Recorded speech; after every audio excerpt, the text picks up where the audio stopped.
Gold trusted gold buyers మీరు తాకట్టు పెట్టిన బంగారాన్ని విడిపించి ఈ రోజు ఉన్న మార్కెట్ ధరకు కొనబడును.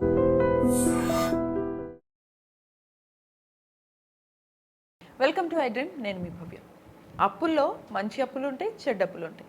అప్పులు బాగా పెరిగిపోతే వాటిని తీర్చుకోవడం ఎలా, తగ్గించుకోవడం ఎలా, ఈ డీటెయిల్స్ మనతో చెప్పడానికి చాలా ముఖ్యమైనది మనకి. మరి ఇవన్నీ తెలుసుకోవాలంటే వీడియో మొత్తం చూడండి.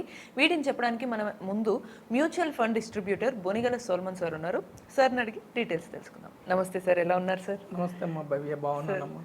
సార్, మా మిడిల్ క్లాస్ ఫ్యామిలీస్కి, కామన్ మ్యాన్కి, వీళ్ళందరికీ ఒక మంచి సమాధానం ఇస్తారేమో అని వెయిట్ చేస్తూ అడుగుతున్న ప్రశ్న సార్. అసలు అప్పులు తీర్చుకోవడం ఎలా? అసలు మంచి అప్పులు, చెడ్డ అప్పులు అంటే వాటిని వ్యత్యాసం ఒకసారి చెప్పగలరా సార్? మా మంచి క్వశ్చన్ అడిగామమ్మా భవ్య. మన మిడిల్ క్లాస్, నేను కూడా మిడిల్ క్లాస్ సార్. ఓకే అమ్మా, ఇప్పుడు చూడండి అమ్మా, మన ఎపిసోడ్ ద్వారా ఫినాన్షియల్ అవేర్నెస్ ప్రజలకు ఇవ్వాలని గత కొన్ని నెలలుగా ట్రై చేస్తున్నాం. ఇప్పుడు చూడండి అమ్మా, అప్పుల్లో 2 రకాలు ఉంటాయి, మంచి అప్పు, చెడ్డ అప్పు. అవును. నేను చేసిన అప్పుని నేను నా కష్టార్జితం ద్వారా కానీ నా జేబులో నుంచి నేను సంపాదించిన డబ్బు ద్వారా కడితే దాన్ని చెడ్డ అప్పు అంటారు. మంచి అప్పు అంటే ఏమిటంటే నేను చేసిన అప్పు కోసం వేరే వాళ్ళు కట్టాలి. ఓకే, అది మంచి అప్పు. అంటే నా కోసం వేరే వాళ్ళు ఈఎంఐ కట్టాలి, అది మంచి అప్పు. ఓకే, కానీ అది ఎలా సార్? ఓకే అమ్మా, ఇప్పుడు చూడండి, మంచి అప్పు వల్ల నాకు వెల్త్ క్రియేట్ అయింది, ధనం సమకూరుతుంది. అవును. చెడ్డ అప్పు నన్ను పేదవాడిగా తీసుకెళ్తుంది, నన్ను పేదవాడిని చేస్తుంది. ఇప్పుడు మనం చెడ్డ అప్పు అని ఏం చెప్పుకుంటామంటే క్రెడిట్ కార్డ్ డ్యూస్. అంటే క్రెడిట్ కార్డ్ డ్యూ ఏ నెలకు ఆ నెల కట్టేస్తే ఓకే, ఓకే. కానీ ఏ నెలకు ఆ నెల కట్టకుండా మినిమం పేమెంట్ కడితే అది 36%, 48% అట్లా 3 రూపాయల వడ్డీ, 4 రూపాయల వడ్డీకి తీసుకెళ్తూ ఉంటుంది చెడ్డ అప్పు. ఏ నెల కానెలు కడితే కూడా మన తాతకు మించి చేసే అప్పు మళ్ళీ కట్టడం కోసం వేరే చోట అప్పు చేస్తే అది చెడ్డ అప్పు. తర్వాత కన్జ్యూమర్ లోన్స్ అంటే వస్తువులు మనం మన దగ్గర డబ్బు ఉంచుకొని ఒక ప్లానింగ్ ప్రకారం కొంటే ఓకే. జనరల్గా కన్జ్యూమర్ లోన్స్ ఇస్తున్నారు కదా అని మనం ఏం చేస్తామంటే ఎక్కువ అప్పులు తీసుకుంటుంటాం. కన్జ్యూమర్ లోన్స్, కార్ లోన్స్ కూడా చెడ్డ అప్పులే. ఎందుకంటే మనం 5 ఏళ్ళలో 7 ఏళ్ళలో పెట్టుకుంటాం అనుకోమా ఈఎంఐ ద్వారా. మన ఈఎంఐ తీరేలోపు కారు విలువ పెరగపోగా తగ్గుతుంది. అవునవును సార్. సో కారు అప్పు కూడా చెడ్డ అప్పే. హై ఎండ్ కారు తీసుకుంటే ఇంకా చెడ్డ అప్పు. అవును. ఓకేనమ్మా. అయితే వీటిలన్నిటిలో పోలిస్తే ఈవెన్ హౌసింగ్ లోన్ అప్పు కూడా నేనే కడితే, హౌసింగ్ లోన్ కూడా నేనే తీసుకొని నేనే ఈఎంఐ కడితే ఒక విధంగా చెడ్డ అప్పే. కాకపోతే ఇక్కడ మనం ఇల్లు కొనుక్కోవద్దు అని అనట్లేదు. హౌసింగ్ లోన్ మనకు తృప్తిని ఇస్తుంది కాబట్టి మనకి ఇల్లు లేకపోతే మనం కొనేది మొదటి ఇల్లు అయితే సమ్వాట్ వీటిలన్నిటితో పోలిస్తే హౌసింగ్ లోన్ మంచి అప్పు. అయితే మన యొక్క ఈఎంఐ హౌసింగ్ లోన్ టెనెంట్ కట్టాడు అనుకోమ్మా, మనం కట్టకుండా. అంటే మనం ఎక్కడన్నా రెంటల్ ప్రాపర్టీ వచ్చేలాగా, కమర్షియల్ రెంట్ వచ్చేలాగా తీసుకొని మనం కట్టకుండా మనమేమో బ్యాంకు ద్వారా ప్రాపర్టీ తీసుకుంటాము. కానీ ఆ ఈఎంఐ టెనెంట్ లేదా అదే అద్దె ఇచ్చే వ్యక్తి కడితే మనం హ్యాపీ కదా. అవునవును. సో అది మంచి అప్పు. ఓకేనమ్మా. అయితే మనం ఏమంటున్నామంటే ఇప్పుడు సపోజ్ టెనెంట్ లేడు, మనమే ఉంటున్నాం, ఫస్ట్ మనమే కొనుక్కున్నాం ఇల్లు, అప్పుడు మనమే కట్టాలి కదా, టెనెంట్ లేడు కదా. అప్పుడు కూడా మంచి అప్పు ఎలా అవుతుందంటే మనం ఫస్టే మనం ఏం అసెట్ బిల్డ్ చేసుకోకుండా ఇల్లు కొనుక్కునే బదులు కొంత అసెట్ బిల్డ్ చేసుకొని ఒక 10%, 12% వచ్చేలాగా ఒక అసెట్ బిల్డ్ చేసుకొని ఒక 1 కోటి రూపాయలు అంటే నెల కొంత దాచుకొని ఒక 1 కోటి రూపాయలు అసెట్ మీరు బిల్డ్ చేసుకుంటే అప్పుడు లోన్ తీసుకుంటే ఈ అసెట్ నుంచి మీకు ఈఎంఐ వెళ్ళిపోవాలి. అంటే ఈ అసెట్ మీకు టెనెంట్, అది మంచి. ఓకే అమ్మా. అయితే ఇప్పుడు చూడండి అమ్మా, అప్పులు చేసే వాళ్ళు కూడా 4 రకాలుగా ఉంటారు. ఫస్ట్ ఏంటి, విషర్స్, తర్వాత వేస్టర్స్, తర్వాత వాంటర్స్, తర్వాత విన్నర్స్. విషర్స్ అంటే ఏంటంటే వాళ్ళు ఎప్పుడు కూడా అప్పులు తీసుకున్నప్పుడు మినిమం పేమెంట్ లేదా ఈఎంఐ మాత్రమే కడతారు, ఇంక ఎక్స్ట్రా కట్టరు. వీళ్ళు ఏం కోరుకుంటారంటే ఇప్పుడు సపోజు ఒక 50,000 లక్ష జీతం ఉందనుకోండి అమ్మ, ఒక 20,000 ఈఎంఐ ఉందనుకోండి, ఆ ఈఎంఐ వరకే కడతారు వాళ్ళు. అవును. వీళ్ళు ఏం ఆలోచిస్తారంటే విషర్స్ ఏం ఆలోచిస్తారంటే ఎప్పుడు పాజిటివ్గా ఆలోచిస్తారు. అంటే నెక్స్ట్ ఇయర్ నాకు జీతం పెరుగుతుంది, నెక్స్ట్ ఇయర్ నాకు ప్రమోషన్ వస్తుంది, ఇప్పుడు 20,000 ఉంది కదా ఈఎంఐ, నేను హాయిగా ముందుకెళ్తాను, నాకు ఇబ్బంది లేదు అనుకుని ఒక ఈఎంఐ మాత్రమే కడతారు, అసలు తీర్చడానికి ప్రయత్నించరు. వీళ్ళకి ఇబ్బంది ఎక్కడ ఎదురైద్దంటే పాజిటివ్గా ఉంటారు, ఇబ్బంది ఎక్కడ ఎదురైద్దంటే ఏమన్నా ఇవి వచ్చినాయి అనుకో పండగలు, వాళ్ళ బడ్జెట్ పండగలు వచ్చినప్పుడు అందరికి బట్టలు కొనాలి కదా, అవును, ఖర్చులు పెరుగుతాయి. లేదంటే ఎప్పుడైనా ట్రావెల్స్కి వెళ్ళాలనుకో అప్పుడు బడ్జెట్ ఆ నెలలో మళ్ళీ బడ్జెట్ పెరిగిపోతుంది. అప్పుడు ఏమైంది, ఈ ఉన్న ఈఎంఐలతో పాటు ఇంకా కొంత అప్పు చేయాల్సి వస్తుంది, అట్లా చిన్నగా అప్పుల్లోకి వెళ్తారు.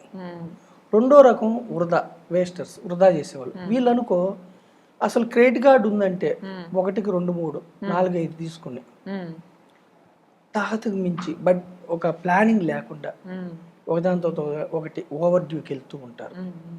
వీళ్ళు ఇంకా అప్పుల్లోకి వెళ్ళిపోతారు, వృధా చేసేవారు.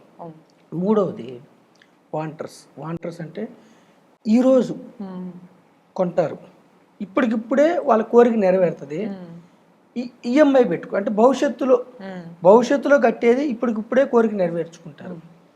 వీళ్ళు ముగ్గురు కూడా కొంతవరకు అప్పుల్లోకి వెళ్తారు. విన్నర్స్ ఎవరంటే ఇప్పుడు నేను చెప్పా కదా, మంచి అప్పు కోసం. అంటే అప్పు తీరే లోపు మంచి అప్పు ఏంటి, రెంటల్ ఇన్కమ్ వచ్చేది, కమర్షియల్ రెంట్ వచ్చేది, లేదంటే బిజినెస్ లోన్స్ కూడా మంచి అప్పు. బిజినెస్ లోన్స్ ఎందుకు మంచి అప్పు అంటే బిజినెస్ లోన్ తీసుకోవడం వల్ల ఆ బిజినెస్ మిమ్మల్ని ధనవంతులుగా చేస్తుంది. మీరు సక్సెస్ఫుల్ బిజినెస్ ఎంటర్ప్రెన్యూర్ అయితే పైగా మీ ఈఎంఐ ఆ బిజినెస్ నుంచి వెళ్ళిపోతుంది. అంటే ఈఎంఐ బిజినెస్ నుంచి వెళ్ళిపోవాలి, over a period of time me business grow అవ్వాలి, అది మంచి అప్పు.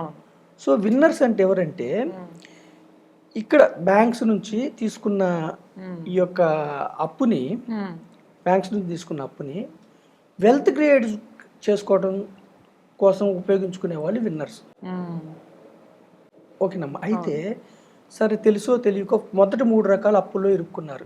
సపోజ్ ఒక 50,000 నెలకు వచ్చే వ్యక్తి ఒక 20-30,000 4-5 లోన్లు వెళ్ళిపోతుంది, లేదంటే 1,00,000 రూపాయలు వచ్చే వ్యక్తి ఒక 50-60,000 ఈఎంఐల రూపాయన క్రెడిట్ కార్డులకి వెళ్తున్నాయి. మరి వాళ్ళు ఎలా అప్పులు తెచ్చుకోవటం?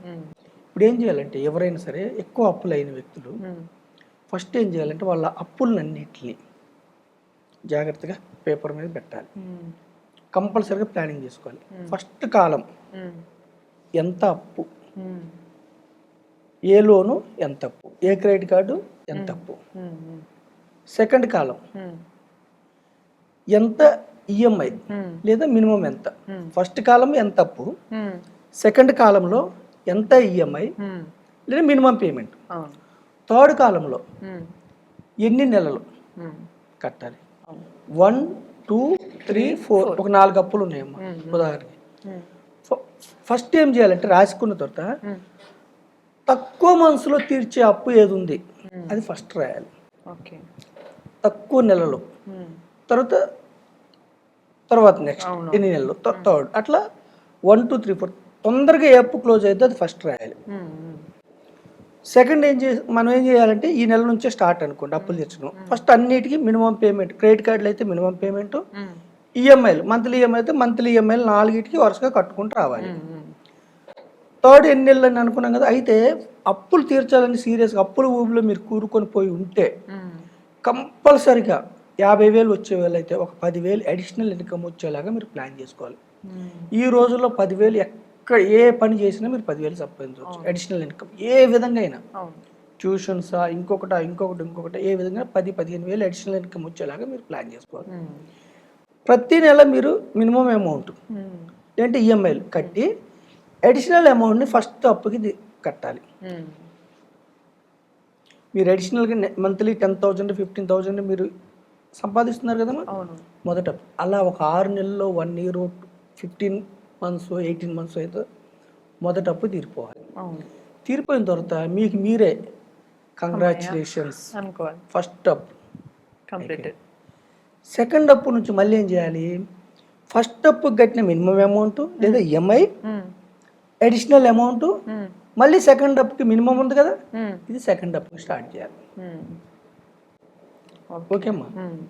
ఇది కూడా ఒక 6 నెలల్లో 1 year 18 months మీరు ప్లాన్ చేసుకోవాలి, తీర్చేయాలి. అంటే అడిషనల్ ఇన్కమ్ వచ్చే పనిని మీరు ఆపకూడదు.